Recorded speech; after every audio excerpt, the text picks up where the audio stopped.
Hello दोस्तों, मैं टेक्नीट से बोल रहा हूँ। एक्चुअली जो ये हमारी जो न्यू वीडियो आई है, ये सिनॉप्सिस कैसे बनाते हैं, रिजेक्ट क्यों होती है, इसके लिए इग्नू के काफ़ी सारे स्टूडेंट होते हैं जिनको सबसे ज़्यादा प्रॉब्लम होती है। हमारे पास भी कॉल आते रहते हैं कि सर इसमें क्या हम कैसे बनाएं। काफ़ी स्टूडेंट को तो पता नहीं होता है कि कितने स्टूडेंट आपके ऐसे भी होते हैं कि जो बेसिकली आपके ऑलमोस्ट सब सब्जेक्ट क्लियर कर लेते हैं बीसी और एमसीए के मोस्टली, और उनको ये नहीं पता होता कि सर सिनॉप्सिस है कि थर्ड सेमेस्टर में जमा होती है एमसीए के, और जो है आपका फिफ्थ सेमेस्टर में होती है बीसीए के। तो इसमें जो है बेसिकली जैसे हम पहले बीसीए के लिए लेते हैं। इसमें जो कोड होता है BCSP 064 होता है। बच्चा ये सोचता है कि ये जो मेरा प्रोजेक्ट है वो सिक्स सेमेस्टर में आएगा। देखो जैसे कि आपका दिखाई दे रहा है कोड है आपका BCSP 064, ये प्रोजेक्ट गाइडलाइन है। तो इसमें क्या होता है कि बच्चा जब देखता है कि हाँ री रजिस्ट्रेशन में जब आप री रजिस्ट्रेशन करते हो तो उसमें ये कोड जो है आपका सिक्स सेमेस्टर में दिखाते हैं, तो बच्चा ये एज्यूम करता है कि सिक्स सेमेस्टर में ही प्रोजेक्ट कंप्लीट हो जाएगा। लेकिन एक्चुअली जो आपका कोई भी प्रोफेशनल कोर्स होता है तो उसमें प्रोजेक्ट जो होता है आपका वो 1 ईयर का प्रोसेस होता है। फर्स्ट 6 मंथ में होता है आपका जो है वो आपका सिनॉप्सिस होता है, और जो आगे का 6 मंथ होता है आपका उसमें आपका प्रोजेक्ट रिपोर्ट होता है। तो आज मैं आपको वही बताने जा रहा हूँ कि सिनॉप्सिस बनाते कैसे हैं, सिनॉप्सिस में क्या प्रॉब्लम आती है और सिनॉप्सिस रिजेक्ट क्यों हो जाती है। ये वीडियो इसी के लिए बनाया गया है। अब देखिए सबसे पहले आपका जो है ये आपकी गाइडलाइन है BCSP 064, ये मैं बीसीए के लिए पहले बता रहा हूँ आपको। अब इसमें बेसिकली सबसे पहले क्या आना चाहिए कि message for the project coordinator calendar, ये आपका इंडेक्स वैल्यू है इसकी। मैं आपको अगर एक पहले ओवरव्यू बता दे रहा हूँ। सबसे पहले क्या होता है आपका कि आपको एक गाइड चाहिए होता है। अब इसमें ज़्यादातर जो है ये बच्चों को कंफ्यूज करने के लिए बोला जाता है। वो कहते हैं कि आपको इग्नू का ही टीचर चाहिए, लेकिन ऐसा कुछ नहीं है।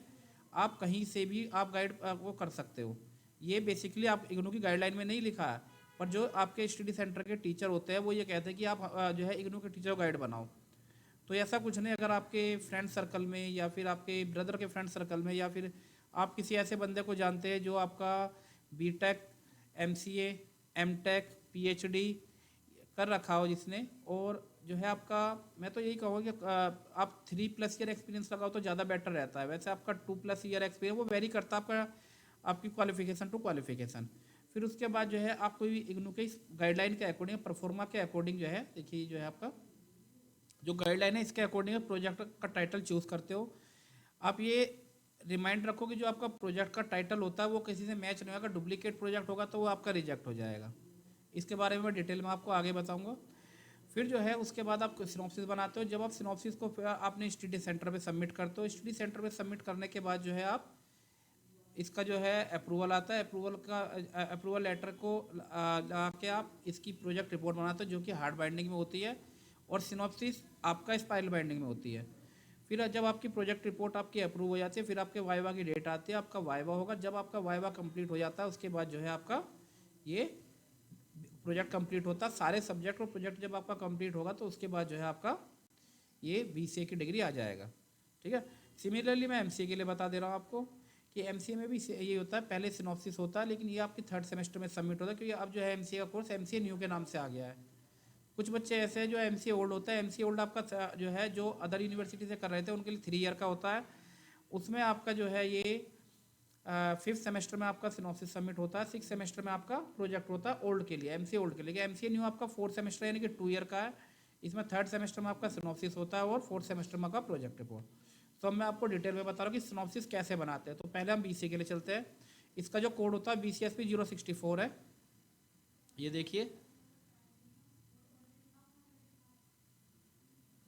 ये है। अब इसमें आपको मैं सबमिशन की डेट बता दूं, ये ईयर में 2 बार आप सबमिट कर सकते हो, 1 अप्रैल टू 30 जून और 1 अक्टूबर टू 31 दिसंबर। जब आपका जो है सिनॉप्सिस अप्रूव हो जाता है तो उसके बाद जो है 30 डेज़ का आपको टाइम मिलता है, जिसमें आप क्या कर सकते हो कि प्रोजेक्ट को बनाकर और जो भी उसमें आपका स्टडी सेंटर सॉरी आरसी ने जो आपको डेट दी है उसमें आप सबमिट कर सकते हो। अब इसमें क्या होता है, ये आपका परफॉर्मा होता है, इसी को बोलते हैं प्रोजेक्ट का परफॉर्मा है। इसमें आपको क्या होता है कि आपको इसमें सारी डिटेल भरनी होती है जो भी होते हैं। जैसे आपका जो यहाँ पे नाम आ जाएगा, address, email ID, title of project, name address of the guide. फिर यहाँ पे आपको क्वालिफिकेशन ऑफ गाइड आ जाएगा, यहाँ पे आपका क्या कितने ईयर का एक्सपीरियंस है आपका गाइड का। यहाँ पे उसका कौन सॉफ्टवेयर है, क्या टेक्नोलॉजी आप यूज़ कर रहे हो, और यहाँ पे आपका स्टूडेंट का साइन होगा, यहाँ पे सिग्नेचर होगा। ये चीज़ आप रिमेंबर रखिएगा। आप यहाँ पे जो है कुछ टाइप नहीं करोगे, कुछ नहीं लिखोगे।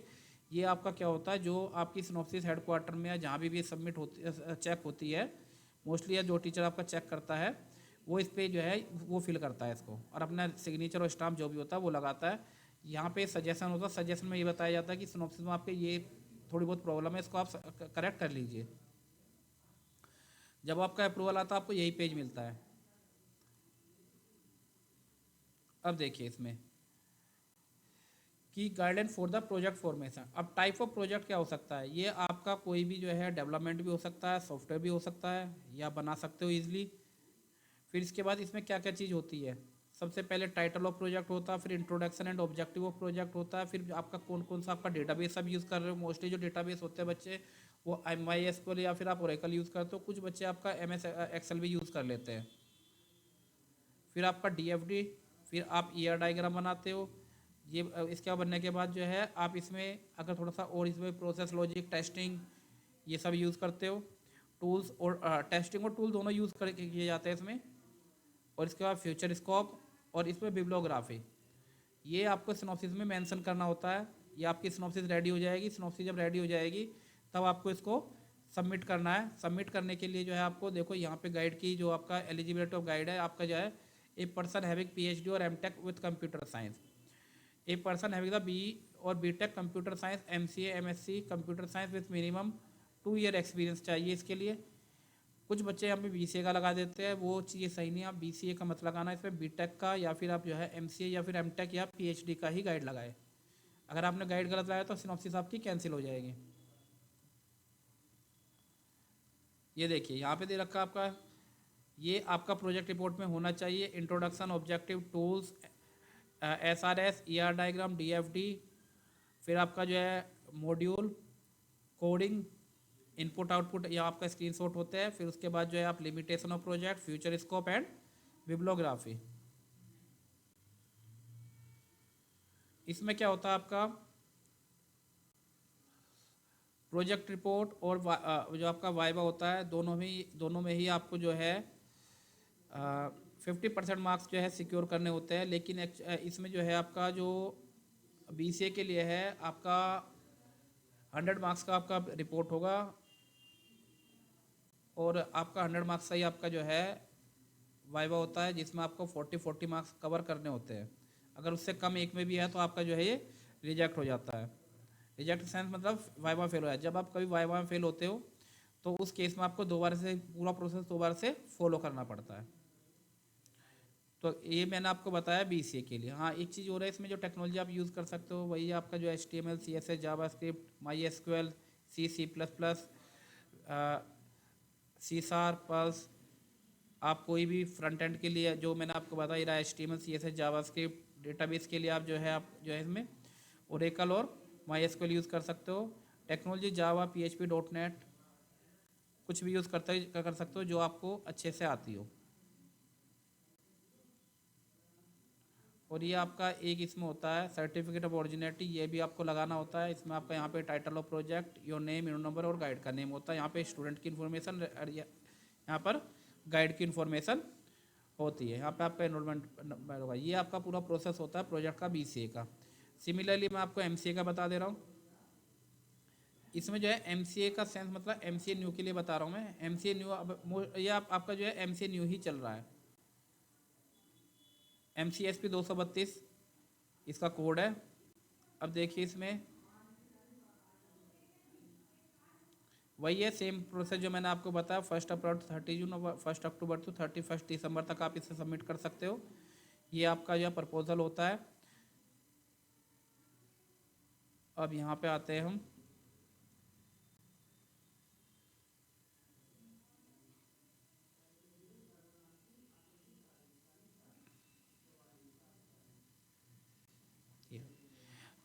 अब देखिए इसमें क्या क्या होता है। Title of project, introduction, objective, आपका जो क्या डेटाबेस आप यूज़ कर रहे हो, टूल और टेस्टिंग, हार्डवेयर सॉफ्टवेयर रिक्वायरमेंट क्या होता है आपका, इसमें क्या क्या प्रॉब्लम आ सकती है इसमें, या SRS and scope of resolution, आपका DFD, ER डायग्राम एंड आपका इसमें number of table, number of module, ये सब इसमें यूज़ किया जाता है। फ्यूचर स्कोप होता है आपका और बिब्लियोग्राफी। सिमिलरली आपका वही बीसीए की तरह, बस यहाँ पे थोड़ी सी चीज़ों को एक्सटेंड कर दिया, जैसे class diagram, use case diagram ये बना दिए जाते हैं।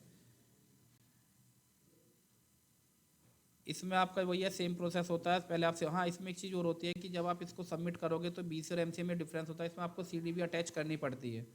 इसमें कुछ कुछ जो आपका आरसी होता है वो जो है आपका सीडी को नहीं मांगता, कुछ जो है इसमें सीडी को मांग लेते हैं। ये आपका वेरी करता है आपका आरसी टू आरसी।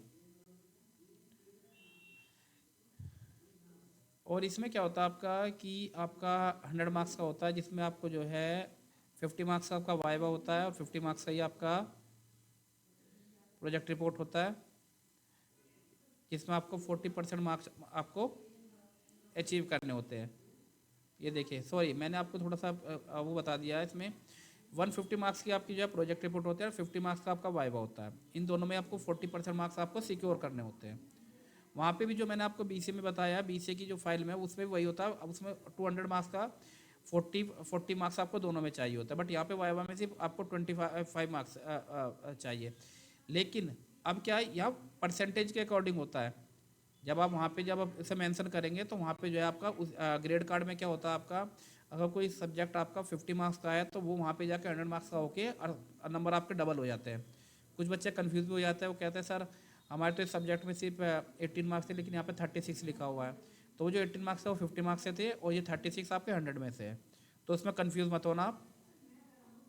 आपका मैं बता दूं, अगर आपके ये प्रोजेक्ट आपका रिजेक्ट होता है तो इस सिनेरियो में आपको दोबारा सिनॉप्सिस, दोबारा प्रोजेक्ट रिपोर्ट प्लस 2500 का डीडी सबमिट करना होता है।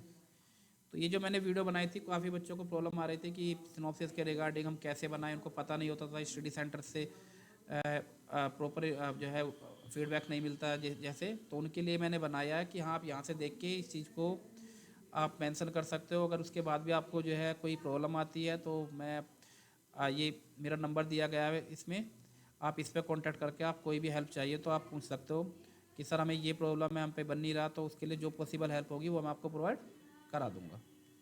ठीक है, ओके बच्चों, बाय।